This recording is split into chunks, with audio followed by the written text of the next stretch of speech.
அன்பார்ந்த இறைமக்களே, கிறிஸ்துவின் மறுப ஜபக்குழியின் வாயிலாக இன்று உங்களை சந்திப்பதில் நான் பெரும் மகிழ்ச்சி அடைகிறேன். மக்களை, சந்தோஷமாக இருக்கீங்களா? நிறைவாக இருக்கீங்களா? இன்று சனிக்கிழமை இல்லையா? நாளை உயிர்ப்பின் நாள். இன்று நாம் எப்படி இருக்கிறோம்?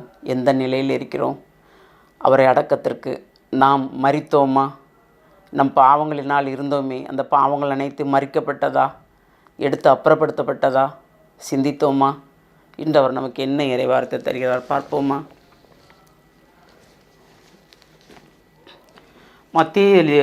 புனித மத்திய எழுதிய நற்செய்தி அதிகாரம் 27 இறைவார்த்தை 57 61 முடிய. மாலை வேளையானதும் அரிமத்தியா ஊரை சார்ந்த யோசேப் என்னும் பெயர் கொண்ட செல்வர் ஒருவர் அங்கே வந்தார். அவரும் இயேசுவுக்கு சீடராக இருந்தார். அவர் பிலாத்துவிடம் போய் இயேசுவின் உடலை கேட்டார். பிலாத்துவும் அதை கொடுத்துவிட கட்டளையிட்டான். யோசேப்பு உடலை பெற்று தூய்மையான மெல்லிய துணியால் சுற்றி தமக்கென பாறையில் வெட்டியிருந்த புதிய கலரில் கொண்டு போய் வைத்தார். அதன் வாயிலில் ஒரு பெருங்கல்லை உருட்டி வைத்து விட்டு போனார். அப்பொழுது மகதல மரியாவும் வேறொரு மரியாவும் அங்கே கல்லறைக்கு எதிரே உட்கார்ந்திருந்தனர். Praise the Lord. அடக்கம் பண்ணியாச்சு இல்லையா? அந்த அடக்கம் பண்ணுவதற்கு கூட அவருக்கு ஒரு கல்லறை இல்லை இல்லையா? நாம் எங்கள் உலகத்தை அனைத்தையுமே ஆதாயமாக்கி கொள்ள ஓடிக்கொண்டே இருக்கிறோம். ஒன்று கிடைத்தால் ஒன்று வேண்டும், இன்னொன்று வேண்டும், இன்னொன்று வேண்டும் என்று. ஆனால் இறைமகன் இயேசுவிற்கு, நமக்காக தந்தை அனுப்பின இறைமகன் இயேசுவுக்கு அவர் உடலை வைப்பதற்கு கல்லறை கூட இல்லை மக்களே. அதை என்றாவது நாம் யோசித்து பார்த்துருப்போமா? சிந்தித்திருப்போமா? அதை நாம் உணர்ந்திருப்போமா? இல்லை. எனக்கு அது இல்லையே இது இல்லையே என்று அவரிடம் புலம்பி இருப்போம். உமக்கு எந்த வகையில் நான் ஆறுதலை தர வேண்டும் என்று கேட்டிருப்போமா? இல்லை, கேட்கவில்லை. ஆனால் பாருங்கள், கல்லறை, இரவை துணிகள் எல்லாமே மகிமைக்குரியவர். அவர் பாதாளத்துக்குள் இறங்குவதால் தான் நமக்கு ஒரு மீட்பு கிடைக்கிறது இல்லையா?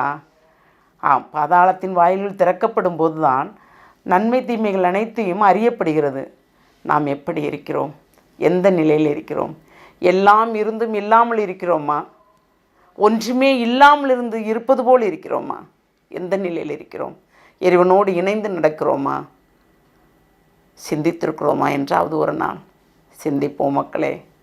அப்படி சிந்தித்தால்தான் இறைவனோடு வாழ முடியும் நாம் இல்லையா? இந்த வரமெல்லாம் அவர் தர வேண்டும் என்று ஒரு விசை கண்களை மூடுவோமா? அன்பின் பரலோக பிதாவே, எங்கள் பாவத்து நிமித்தம் மகனையே எங்களுக்காக பலியாக தந்தீரே. அதையும் அவர் ஏற்றுக்கொண்டாரே. உம்முடைய நாமம் மகிமைப்படும்படி நான் இவ்வுலகத்திற்கு வந்தேன் என்று சொன்னாரே. உம்முடைய நாமத்தை நான் மகிமைப்படுத்துவேன் என்று சொன்னாரே. ஆமாண்டவரே, ஆனால் நாங்கள் என்ன செய்தோம்? அவருக்கு துன்பம் கொடுத்தோம், துயரம் கொடுத்தோம், வேதனை தந்தோம். அவர் சொன்ன வார்த்தைகள் எதுவுமே ஏற்றுக்கொள்ளவில்லை. இறை வார்த்தை வாசிப்பதற்கு எங்களுக்கு அவ்வளவு சங்கடமாக இருக்கிறது. ஆமாண்டவரே, ஏனென்றால் நாங்கள் வைத்திருக்கின்ற செல்லிலேயே பொழுதை கழிக்கிறோம். ஆனால் இறை வார்த்தை எங்களுக்கு முழுமையாக கிடைப்பதில்லை என்று நாங்கள் புலம்புகிறோம். நாங்கள் இறைவார்த்தை தொட்டால் தானே முழுமையாக கிடைக்கும் ஆண்டவரே. தொடுவதில்லையே. இப்பொழுது உள்ள லேப்டாப்பு, செல்லு இது ஒன்றே போதும். ஆமாண்டவரே, இதன் மூலமாக இளைய தலைமுறைகள் அனைத்தும் சீரழிந்து நிற்கிறது ஆண்டவரே.